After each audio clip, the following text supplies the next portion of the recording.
Derrière nous, un bus d'un genre un peu particulier. C'est un bus rétrofité à l'hydrogène, opéré par la société BeGreen et construit par la société GCK. Alors pourquoi parier sur la filière hydrogène? Pourquoi parier sur les rétrofits? C'est ce que nous allons découvrir tout de suite. Est-ce que vous pouvez nous expliquer un petit peu comment marche le moteur? C'est un véhicule qui était initialement au diesel, donc on a enlevé le moteur diesel et on l'a remplacé par un moteur électrique qui est alimenté en électricité par une pile à combustible, donc qui génère à partir de l'hydrogène gazeux de l'électricité et bien sûr une batterie lithium tampon qui permet de faire l'absorption des énergies de transition. Que ce soit pour les piles à combustible ou les batteries, dans un secteur dominé par la Chine, la question de l'approvisionnement reste toujours problématique. Sur les batteries, c'est pas très original, mais on ne peut pas s'approvisionner en France puisqu'il n'y a pas de production en France de toute façon de cellules lithium, donc on s'approvisionne comme tout le monde en Asie aujourd'hui. Et puis sur les piles à combustible, on a deux fournisseurs, on a un fournisseur qui s'appelle Toyota, et puis on a surtout notre partenaire principal aujourd'hui qui est Symbio, entreprise française qui développe des piles à combustible.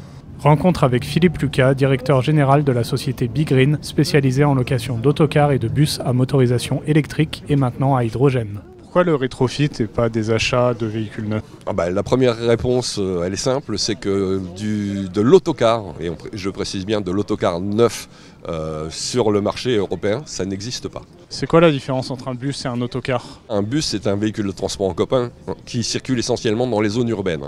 C'est un véhicule où il y a des places assises et debout, mais sans ceinture. Un autocar est un véhicule qui peut circuler sur les voies rapides, sur les autoroutes, à une vitesse de 100 km/h. Et donc aujourd'hui, il n'existe pas en neuf d'autocar hydrogène. Et pourquoi ça? Les industriels ne sont même pas matures pour faire de l'autocar électrique.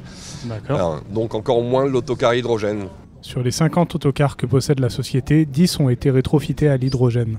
Les bus électriques et hydrogène ont une autonomie d'environ 300 km. Mais l'hydrogène a à son avantage un temps de charge de 15 minutes, quand l'électrique demande 3 à 4 heures.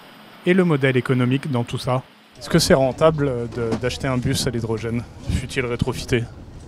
Alors aujourd'hui, on va pas se mentir, c'est pas rentable, ça coûte beaucoup plus cher et personne n'est en mesure, à part peut-être quelques collectivités, mais n'est en mesure de payer le prix réel pour utiliser ce genre de véhicule. Notre espoir pour BeGreen, c'est bien d'imaginer que demain, avec le développement de la filière et le nombre de matériels comme le nombre d'usages pour la molécule hydrogène en distribution de stations, fera baisser les coûts d'exploitation pour permettre et pour faire en sorte que, effectivement, ça s'équilibre.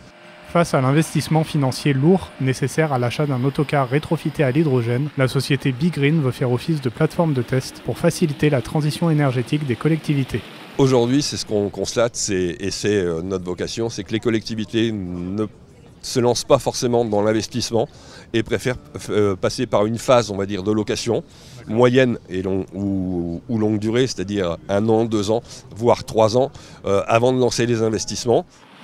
Les 10 autocars rétrofités à l'hydrogène achetés par BeGreen seront approvisionnés par 2 stations publiques proches de leur entrepôt. Mais l'idéal décarboné est encore loin. En 2023, selon les chiffres du ministère, plus de 3/4 de la production nationale d'hydrogène était obtenue à partir du vaporéformage du méthane, procédé très émetteur de dioxyde de carbone.